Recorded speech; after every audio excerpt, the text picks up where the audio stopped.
Fight fans, welcome back to MNMMANEWS.com. I am Chevy and I am here with, it's really hard to argue, the best Minnesota amateur heavyweight, possibly one of the best amateur heavyweights in the country, Mr. Brett, the KO Kid Murphy. Brett, how you doing today, bud? Doing good, Chevy. How you doing? I'm doing well. It's fantastic to see you. Now, Brett, we'll get right into it. You took the heavyweight division as an amateur by storm.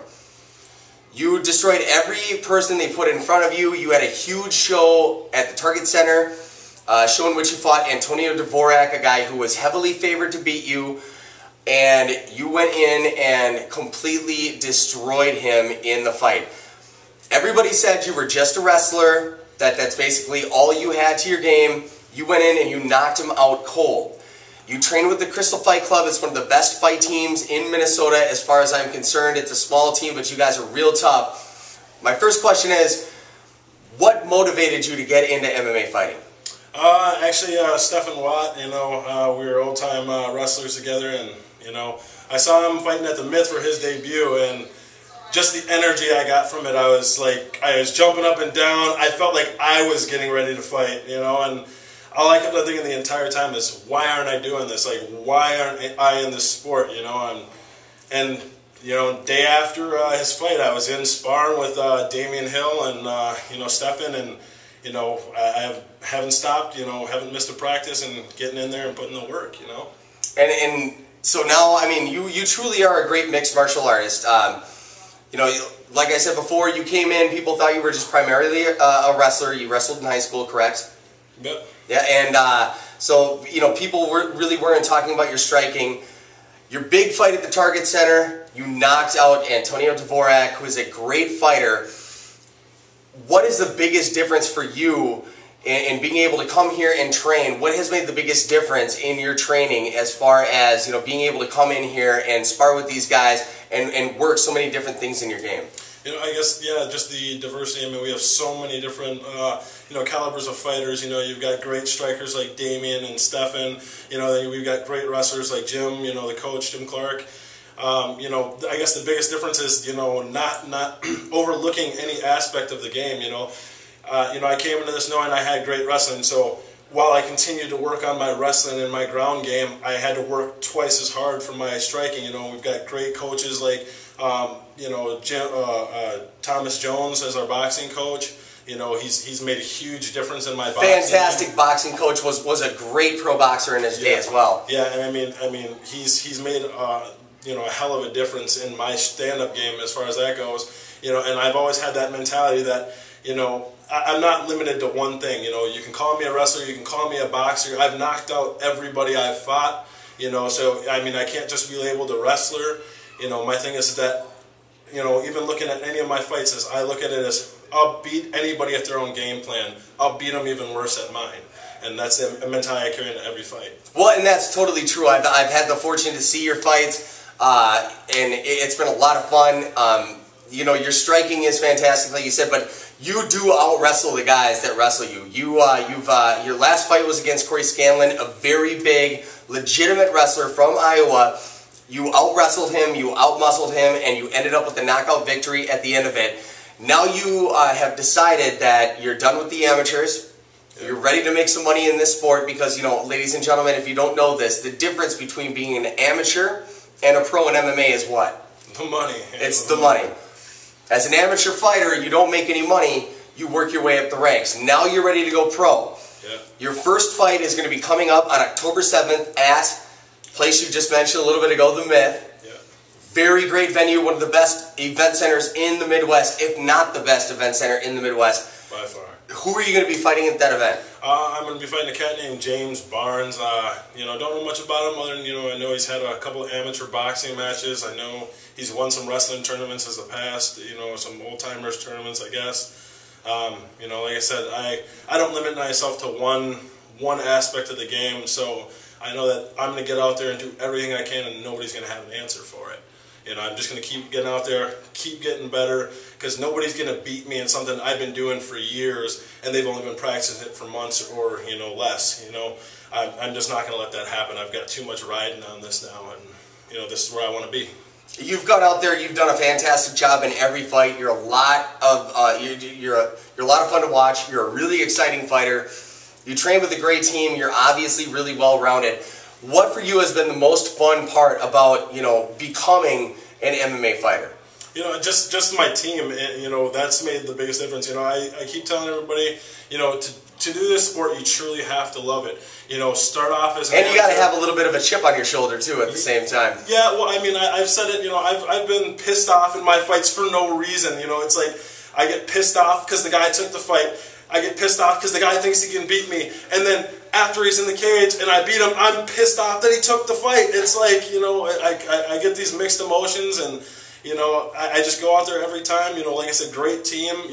I do this for free every day for the rest of my life. That doesn't matter. Money doesn't matter to me. I'd fight every card for free, but it's nice to get a paycheck. But I do it because I love the sport and I'm dedicated to the sport. Even if I'm losing money doing the sport, it's still worth it to me. Well, and see, at this point in your career, you have earned the right to be able to make some money. Everything that we do, you guys, you put your life and limb at risk every time that you enter the cage. Not only that, yeah, okay, so let's get a shot of, this is Brett Murphy's pinky. In his last fight at the Myth, right after his fight, I asked him, I was interviewing him, I said, how do you feel? He said, take a look at my pinky, I almost threw up. His pinky will permanently look like that for the rest of his life. Can't straighten it on my own. No, so it's always going to look like that. So there are injuries involved in the sport of MMA. Some of them could be as small as a pinky, and you could get a broken neck. So, if you're going to, risk your, life and limb, you might as well be able to make the money. Yeah. Well, what I think is really fun about the Crystal Fight Club, the team that you train with, is that, in the past, it was collegiate wrestlers, lifetime martial artists, submission guys, the Gracies, of course, brought Valley Tudo to America, really started the UFC. You had all these collegiate wrestlers coming out and blowing up on the scene. Guys like Randy Couture and guys like, the list goes on and on. Yeah. Now it seems like the sport's changing a little bit. You've got these guys who wrestled a little bit in high school, maybe not state tournament champions, maybe could have gone to the U of M for one reason or another, didn't, or to Iowa or whatever. Were street fighters who decided they wanted some discipline, and now they're coming into the gyms. What do you think is going to happen in the future in MMA with the way that things are changing? I think it's only going to get bigger from here. I think the level of competition is always improving. The only thing I think about is, I've been in street fights before. I came to mixed martial arts. Yeah, I was undefeated, but even then I had wrestling backing me up. Half the time I'd take that hit pretty hard too. Yeah, exactly. I'd get my lucky shots in and then take them down and pound them up, and it's as big as my head. Yeah, it's one of those things that as the street fighters come in, I welcome them. It's like, come in, try out the sport. Don't think you're better than anybody else, because one thing will humble you real quick. You get 1-2 shots to the head. It's a lot different fighting sober than it is drunk. So it's one of those things that don't think you're better than anybody, because here, especially at the Crystal Fight Club, will humble you real quick. So. Well, and not only that, Dr. James Clark, your guys' team, he founded the Crystal Fight Club. He is the head trainer here. You guys have 5 purple belt jiu-jitsu level trainers. You have a great boxing coach, but with a wrestling guy like that, it's one of those things. If you are not a well-rounded fighter and you come into a place like this thinking that you're going to beat up on one of your guys, people are gravely mistaken. Yeah.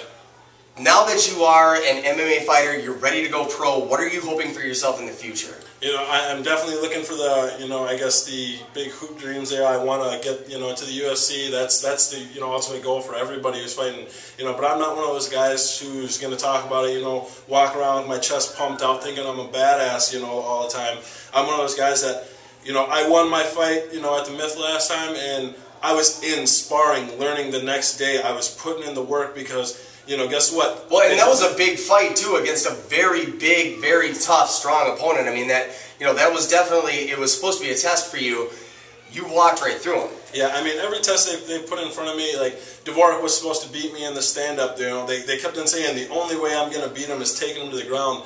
You know, I tell Jim all the time, I guess I've still got that little kid mentality where it's like, you tell me I can't do something, I'm going to do it, you know. You tell me I can't beat a striker, I'm going to beat him at his own game. You tell me I can't beat a wrestler, I'm going to toss him and drop him on his face. And it's one of those things that it's like, I'm in here to get better, but at the same time, it's like, you know, you can't be one-dimensional in this sport. You cannot. No, you absolutely cannot. And what's great about your guys' club is that you're showing people that, you know, you can be a street fighter, a halfway decent wrestler, and you can get with a team that is very diverse, that teaches every aspect of the game, and you can grow leaps and bounds in a short period of time. So you've got your first pro fight coming up. When and where is that going to be at? It's going to be October 7th at the Myth. You know, I want everybody to come out and support the Crystal Fight Club. You know, it's going to be a great night. I'm excited to start throwing knees and elbows, and we've got a great guy, you know, who's been teaching us, you know, with the clinch game here, you know, working knees and elbows from the clinch. And who's that?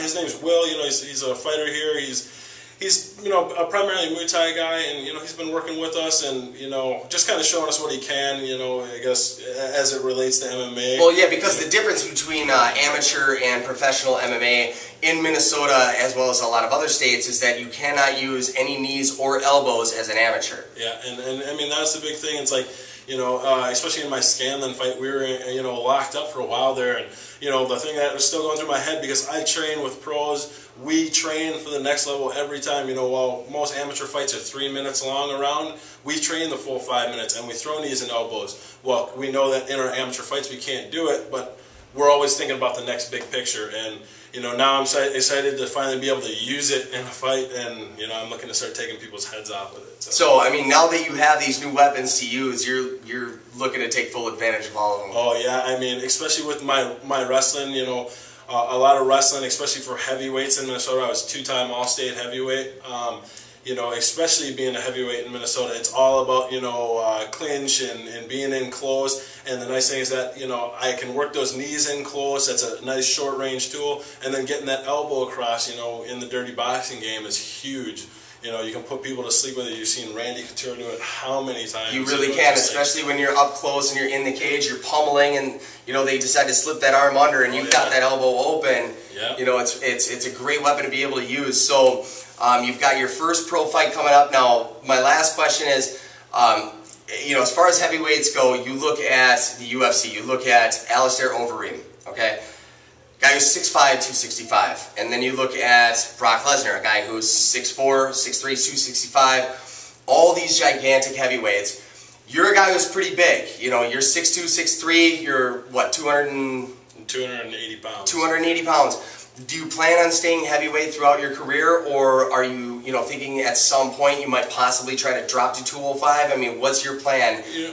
As a fighter? I guess, you know, looking at, you know, 2-3 years down the road, I might look to drop to 205, you know, just because, you know, I am a shorter heavyweight, you know. I don't, you know, I guess look at it as a disadvantage. You know, Dvorak was 6'5", you know, Scanlon was, you know, about the same height, 6'2", 6'3". You know, and I guess, you know, looking at the big picture, UFC, I mean, the smallest guy can win it. You know, Cain Velasquez, 6'2", you know, 6'1", 240, you know, puts people away. You know, Junior Dos Santos, you know, yet again, 6'2", you know, 250. You know, the smaller guys can win it in a heavyweight sport.